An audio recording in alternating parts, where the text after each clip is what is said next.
Hillary is unusual among women who have attained the prominence and the stature and the authority that she has, because a lot of those individuals have chosen not to identify themselves specifically and explicitly with the suffering of their less fortunate sisters.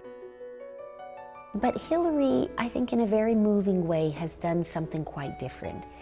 She has said, I think it's my responsibility, my duty, to give a voice to those who are voiceless, to speak for those who cannot easily speak for themselves. If there is one message that echoes forth from this conference, let it be that human rights are women's rights and women's rights are human rights once and for all. Nobody had ever before said, you can't talk about human rights without talking about women's rights. And it has changed the dialogue globally. Little girls in far-flung villages have heard Hillary Clinton speak out for them. That in and of itself is incredibly empowering.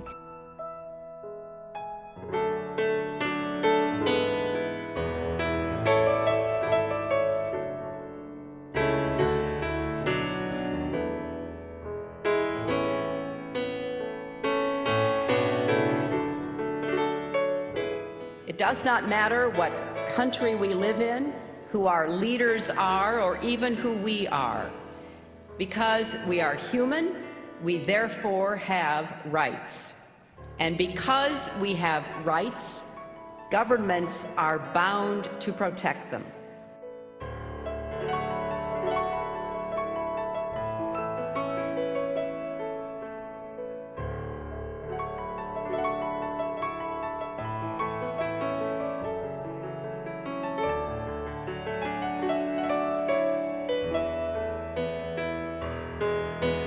No one should be forced to remain silent for fear of religious or political persecution, arrest, abuse, or torture. Tragically, women are most often the ones whose human rights are violated. Caring for others is an expression of what it means to be fully human. It is because the human experience is universal that human rights are universal and cut across all religions and cultures.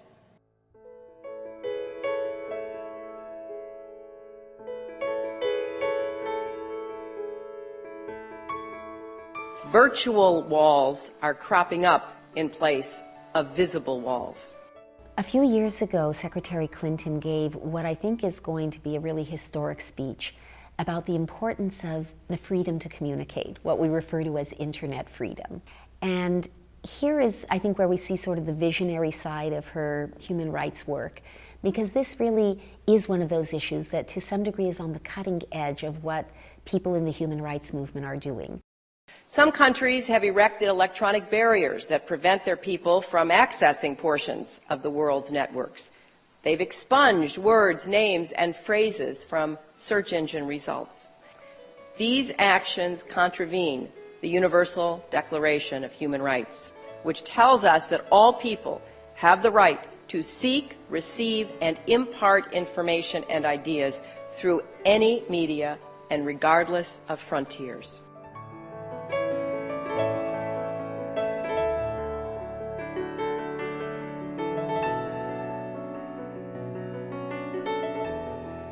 All human beings are born free and equal in dignity and rights.